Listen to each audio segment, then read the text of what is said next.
আজকের গল্পটি কোনো কাল্পনিক ভূত বা রূপকথার নয়। এটি আমেরিকার নিউ ইয়র্কের একটি সাধারণ বাড়ির গল্প, Just get in the car now. Did you see that? যা 1970-এর দশকে একটি পরিবারের জন্য নরক হয়ে দাঁড়িয়েছিল। 1970 সালে ড্যান্ডি হিলটন এবং তার পরিবার এই বাড়িটিতে থাকতে আসেন। নিরিবিলি পরিবেশে সস্তায় একটি বাড়ি পেয়ে তারা খুশি হয়েছিলেন, কিন্তু সেই খুশি স্থায়ী হয়েছিল মাত্র কয়েকদিন।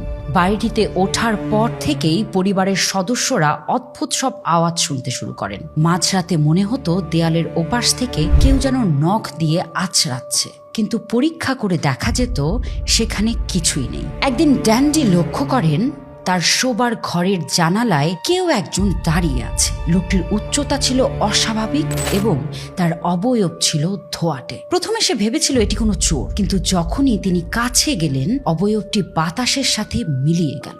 এটি ছিল কেবল শুরু। তারপর শুরু হলো অশরীরী হাসির শব্দ। হিলটন দম্পতির ছোট সন্তান দাবি করতে থাকে যে সে ঘরের কোনায় একজন লম্বা মানুষকে দাঁড়িয়ে থাকতে দেখে। বাড়ির পোষা কুকুরটি হঠাৎ করেই বাড়ির একটি নির্দিষ্ট ঘরের সামনে গিয়ে অস্বাভাবিকভাবে চিৎকার করতে শুরু করত, যেন সে চোখের সামনে এমন কিছু দেখছে যা সাধারণ মানুষের দৃষ্টির বাইরে।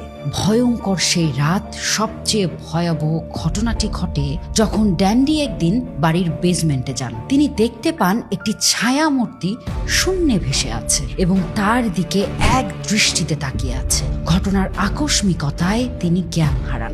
এরপর থেকে পরিবারের সদস্যরা লক্ষ্য করেন যে বাড়ির আসবাবপত্র নিজে থেকেই জায়গা পরিবর্তন করছে। সবচেয়ে রহস্যময় ছিল ডাইনিং টেবিলের ওপর সাজানো ছুরিগুলোর হঠাৎ করে মেঝেতে পড়ে যাওয়া। অনেকে মনে করেন এগুলো মানসিক বিভ্রম, কিন্তু স্থানীয় ইতিহাস ঘাটলে দেখা যায় এই বাড়িটি যে জমির উপর তৈরি সেখানে কয়েক দশক আগে এক মর্মান্তিক হত্যাকাণ্ড ঘটেছিল। প্যারানর্মাল ইনভেস্টিগেটররা সেখানে গিয়ে ইলেকট্রনিক ভয়েস ফেনোমেনা রেকর্ড করেছে, যেখানে অস্পষ্ট স্বরে কাউকে চলে যাও বলতে শোনা গেছে।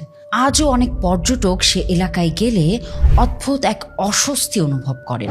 হিলটন পরিবার শেষ পর্যন্ত বাড়িটি ছেড়ে পালিয়েই বাঁচেন। আজও বাড়িটি তার রহস্য নিয়ে দাঁড়িয়ে আছে। আপনাদের কি মনে হয়? মতামত কমেন্টে জানান।